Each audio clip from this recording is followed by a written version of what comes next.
இப்ப கரூர் விஷயத்துக்கு வரேன். கரூர்ல என்ன நடந்ததுன்னு அந்த கரூர் மக்களை கேட்டாலே புட்டு புட்டு புட்டு வைப்பாங்க. ஏன் மேல பழிய தூக்கி போடுறீங்க?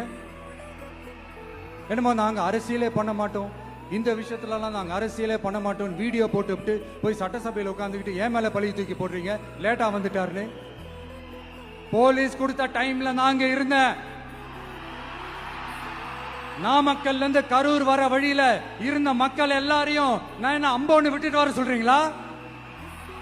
நாமக்கல்ல இருந்து கரூருக்கு நான் எப்படி வந்தேன், எவ்வளவு நேரத்துல வந்தேன், உலகமே லைவ்ல பாத்துக்கிட்டு இருந்தது. வாய் கூசாம ஏன் மேல பழி தூக்கி போடுறீங்க? ஒரு மனசாட்சின்றது வேணாம்? சரி, நீங்க தான் எதுவுமே பண்ணல சார். அப்புறம் ஏன் சார் 20 வருஷமா கரூர்ல மட்டுமே, கரூர் பகுதியில மட்டுமே போட்டி போட்ட உங்களுடைய ஒரு அடிமைய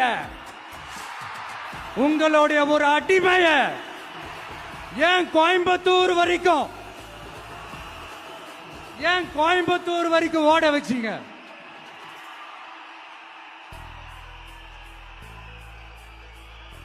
அதனால மக்களே, அத்தனை வழிகளையும் தாங்கிக்கிட்டு உங்களுக்காக நீதி கேட்க வந்த இந்த விஜய், இப்ப நான் உங்ககிட்ட நீதி கேட்கிறேன். நீங்க தயவு செஞ்சு எனக்கு நீதி வழங்கணும். எப்படி வழங்கணும்?